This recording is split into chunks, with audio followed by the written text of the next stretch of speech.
Kids. Holi पर भक्त प्रहलाद की कहानी।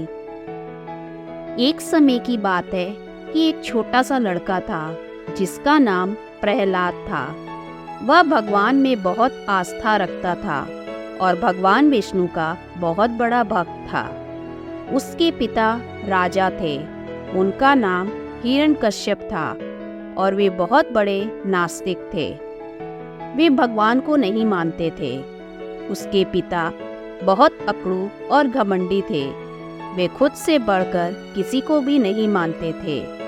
जब उन्हें यह बात पता चली कि उनका बेटा प्रहलाद किसी विष्णु नाम के देवता की बहुत पूजा करता है, तो उन्हें यह बात बिल्कुल पसंद नहीं आई।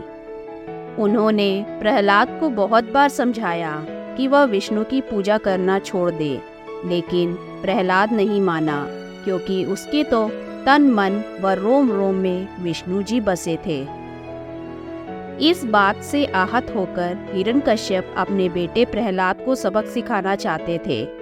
जब सारी कोशिशों के बाद भी हिरण्यकश्यप प्रहलाद को विष्णु की भक्ति करने से रोक और उसे बदल नहीं पाए, तो उन्होंने उसे मार देने की सोची। फिर उन्होंने एक दिन प्रहलाद को मारने के लिए अपनी बहन होलिका की मदद ली। होलिका को भगवान शंकर से वरदान मिला हुआ था। उसे वरदान में एक ऐसी चादर मिली थी जिसे ओढ़ने पर अग्नि उसे जला नहीं सकती थी। होलिका उस चादर को ओढ़कर और प्रहलाद को अपनी गोद में लेकर अग्नि में बैठ गई, लेकिन वह चादर उड़कर प्रहलाद के ऊपर आ गई और प्रहलाद की जगह होलिका ही जल गई। इस तरह हिरण्यकश्यप और होलिका के गलत इरादे पूरे नहीं हो पाए। शिक्षा।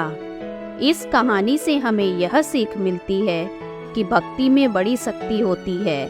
अगर आप बिना डरे भगवान में पूरा विश्वास बनाए रखेंगे, तो वे आपकी हमेशा सहायता करेंगे और आपको हर मुश्किल से बाहर निकालेंगे। धन्यवाद।